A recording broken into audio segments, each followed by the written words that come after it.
पर शराब का सेवन किया जाता है। सीएमएस हो गए, सीएमओ हो गए, ये कभी राउंड पे नहीं आते हैं। जिला अस्पताल की बदहाली का ये वीडियो वो वीडियो है जिसकी वजह से माना जा रहा है कि एक पत्रकार को जान से हाथ धोना पड़ा। उत्तराखंड का उत्तरकाशी, यहां की सड़कों पर आज एक रहस्य हवा में तैर रहा है कि स्वतंत्र पत्रकार राजीव प्रताप की मौत कैसे हुई। राजीव की मौत ने पूरी जनता को हिला कर रख दिया है, लेकिन क्या यह सच में एक सड़क हादसा था या कोई सुनियोजित साजिश? इस बारे में, इस कहानी में हम आपको बताएंगे, जो बड़े सवाल खड़े करती है। मामला इस वीडियो से शुरू होता है जिसे राजीव ने बनाया था। आखिर क्या यह वीडियो राजीव की मौत की वजह बना, इसकी पड़ताल करें। उससे पहले जानते हैं कि आखिर राजीव की रहस्यमयी मौत कैसे हुई। 18 सितंबर की रात राजीव प्रताप अपने दोस्त की कार लेकर ज्ञानसू से गंगोरी जा रहे थे, लेकिन वो कभी अपने घर नहीं पहुंचे। अगली सुबह उनकी कार चूना के पास भागीरथी नदी के किनारे मिली, लेकिन हैरानी की बात यह थी कि कार में केवल उनकी चप्पलें थी, राजीव नहीं। पुलिस ने तुरंत इसे सड़क हादसा मान लिया, लेकिन 10 दिन की खोजबीन के बाद जोशियाड़ा बैरेज से उनका शव मिला। पोस्टमार्टम रिपोर्ट के मुताबिक उनके छाती और पेट में गंभीर चोटों के निशान थे। पुलिस का कहना है कि सड़क हादसे के कारण ये निशान हुए हैं, जबकि राजीव के परिवार का कहना है कि कोई हादसा नहीं था, बल्कि एक साजिश थी। उनका भाई आलोक प्रताप सिंह, आलोक ने आरोप लगाया है कि राजीव को जिला अस्पताल की बदहाली उजागर करने वाले वीडियो के बाद लगातार धमकियां मिल रही थी और फरवरी में नशे में कुछ लोग उनके घर भी आए थे और राजीव को उन्होंने धमकाया भी था। ये सब इत्तेफाक नहीं लगते, ये एक ठोस और सुनियोजित षड्यंत्र की ओर इशारा तो करता ही है।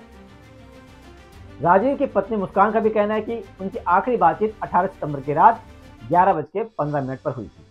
वो बता दें कि जिस कार में राजीव थे वो पुलिस अधिकारी शोभन सिंह की थी। जब उन्होंने मदद के लिए शोभन को फोन किया तो उन्होंने इसे बहुत हल्के में लिया। उत्तराखंड के स्थानीय पत्रकार भी इस मौत को संदिग्ध मानते हैं और इसे जांच की मांग करते हैं, हाई लेवल जांच की मांग करते हैं, सीबीआई जांच की मांग करते हैं। वहीं इस मामले को लेकर पहले तो विपक्ष भी ढीला ढाला रहा, लेकिन जैसे ही राहुल गांधी ने मामले को गंभीर बताया और ट्वीट किया कि उत्तराखंड के युवा पत्रकार राजीव प्रताप जी का लापता होना और फिर मृत पाया जाना सिर्फ दुखद नहीं, भयावह है।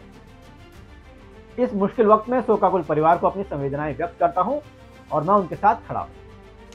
राहुल गांधी आगे लिखते हैं कि बीजेपी राज में आज ईमानदार पत्रकार भय और असुरक्षा के साये में जी रहे, जो सच लिखते हैं, जनता के लिए आवाज उठाते हैं, सत्ता से सवाल पूछते हैं। उन्हें धमकियों और हिंसा से चुप कराने की कोशिश की जा रही। राजीव जी के साथ जो पूरा घटनाक्रम हुआ है ऐसे ही किसी षड्यंत्र की ओर इशारा करता है।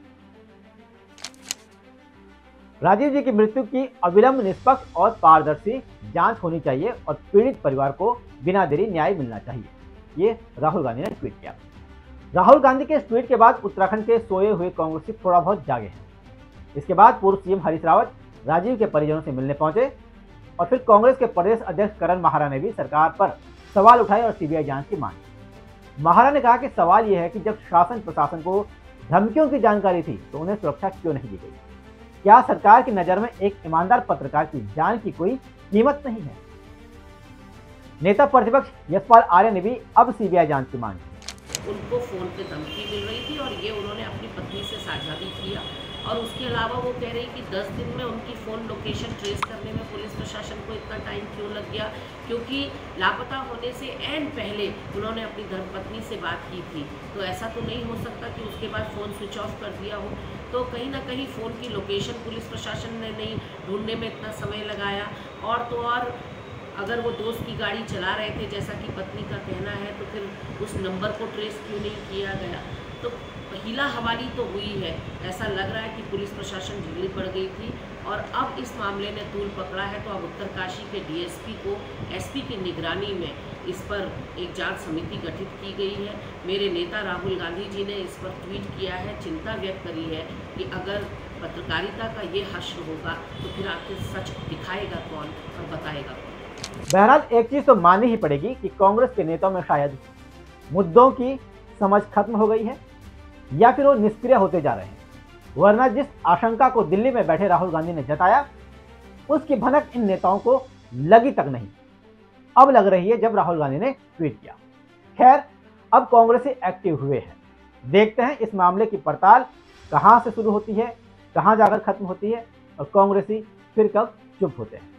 बहरहाल हम भी चाहते हैं कि मामले की जल्द से जल्द जांच हो, पूरा खुलासा हो और बिना किसी लाग लपेट के ये सुनिश्चित किया जाए कि क्या यह हादसा था या वाकई में साजिश।